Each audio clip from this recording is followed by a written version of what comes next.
CBS reporter says Trump's cell phone data, high-level piece of evidence for January 6th trial. I'm going to get some tissue real quick. And the district court judge in this case, Judge Tanya Chutkan, has done a consistent job in keeping the thing on schedule, keeping the trial date at March 4th and keeping crisp deadlines to avoid delays. It's imperative in this case, Anne-Marie, because Donald Trump's MO and his legal team's MO in this case has been to delay, to extend the clock and try to push this until after the election. Okay, now let me ask you about this cell phone. I mean, I imagine a cell phone being used in the White House. There'd be all kinds of encryption and all sorts of things on that. What sort of data might it hold, and how much might Smith's team actually have gotten out of it?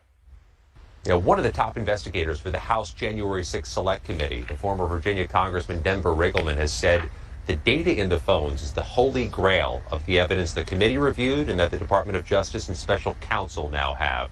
Because this is a case alleging conspiracy. And Congressman Riggleman writes this in his book, The Breach, that this case is an alleged conspiracy, and the communication between different players is such a critical component when investigating alleged conspiracies. This phone data is a potentially provocative, high-level piece of evidence if presented to a D.C. federal jury.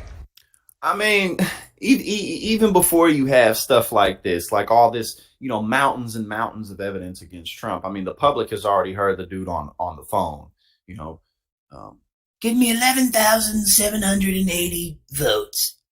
We already heard that. We already heard him, talking about the documents showing people. I mean, we already seen all that. Like, that's why he's losing in court at every turn. You feel me? Like, whether it's the civil case or the criminal cases, which the criminal trials, which haven't even started yet. Those start in a few months. But I mean, like, the dude is just losing as hard as you possibly can. Trump. CNN's Ellie Honig has grave prediction for ex-president.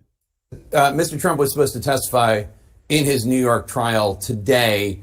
He announced last night that he was not going to. Do you think his team has decided to switch its focus elsewhere, given that he's already partially lost that case? It doesn't look like it's going to end up with a good result for him. To be honest, I was bullish, and I said last week on CNN, I didn't think he actually would testify. I think it was him, being just kind of bloviating and saying that he would show up, trying to appear tough. And then I think, as often happens, his lawyers around him said that this is not a good idea. He could end up hurting himself anyway. And of course, there was already the summary judgment in this case. So there's a sense of where this is going. But I think it was most likely that people around him said it will do you more harm than good. Ellie, how do you think Judge Engoron is ultimately going to rule in that New York case? Well, he's already tipped his hand because he already ruled against Trump on one of the 7 causes of action before the trial started. I think he's going to find against Trump on many or all of the remaining counts. He's shown no interest, no buying into Donald Trump's defenses. And then the big question is, what's the penalty? How much money, how much of the $250 million that the attorney general is seeking? And most importantly, will the judge revoke Donald Trump's business certificates? I think that this judge is going to drop the hammer on Donald Trump, and then he will get to appeal. Right. But we should remind everybody there's no criminal prison penalty with that case. Alyssa. For this particular case, but there are prison penalties with the other cases, though, that haven't begun yet. But of course, the judge is going to drop the hammer. Why wouldn't he? Look what Trump does every day. You feel me? Like, of course he's going to drop the hammer, on top of the fact that he's guilty. On top of the fact that you're guilty, you go around taunting the people who are in a position to do you in. Like, bruh, like, of course the judge is going to drop the hammer. He's scared Moochie. As a communications director for the White House, of course, maybe better known as the Mooch. Mr. Scaramucci, thank you for being here. I just am curious what you think is kind of going through Donald Trump's head right now as Jack Smith is here, surprising everyone by going past the appeals court, going straight to the Supreme Court, and basically trying to cut off Trump's known strategy of delaying his legal troubles.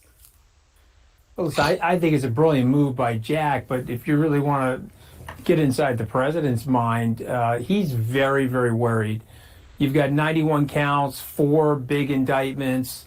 It feels like he is the Al Capone of our current political system, meaning people think he's untouchable, just like they did with Al Capone or somebody like John Gotti, but they actually are not untouchable. And so he's very, very worried. I do know that he thinks, because he appointed 6 of those or excuse me, 3 of those justices, but he has 6 that are conservatives. I do think that he thinks he's got a good shot there. He thinks that that court is politicized and will tip to his favor. And obviously Jack Smith doesn't think that. I certainly don't think that.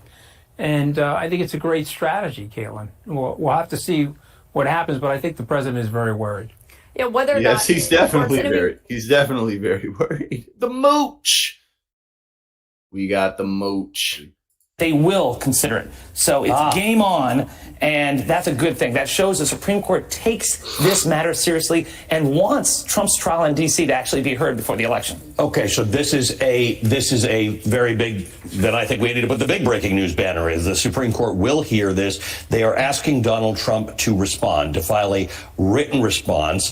They are going to consider this, but they're asking the respondent to file a response to the petition before 4 p.m. on Wednesday, December the 20th. So one of the things we were discussing at the beginning of the show was whether this would happen, whether the Supreme Court would hear it, but more importantly, the timeline, right? The reason Jack Smith went to the Supreme Court is because he wants his trial to start in March, and Donald Trump would like this trial possibly to never happen. The danger was that the Supreme Court doesn't hear this. Right. Trump wants this trial to happen half past never. Yes. And the issue is that the appellate court, they were sitting on the gag order. It took them weeks, and they're like, come on. I like that, half past never.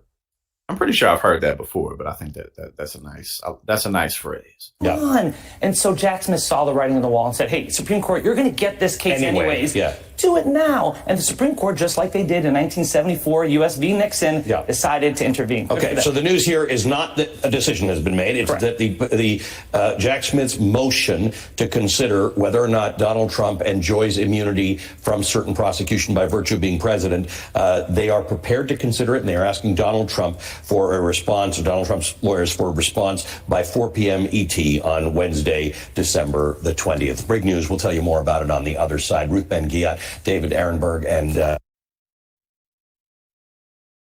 we'll keep our eyes peeled.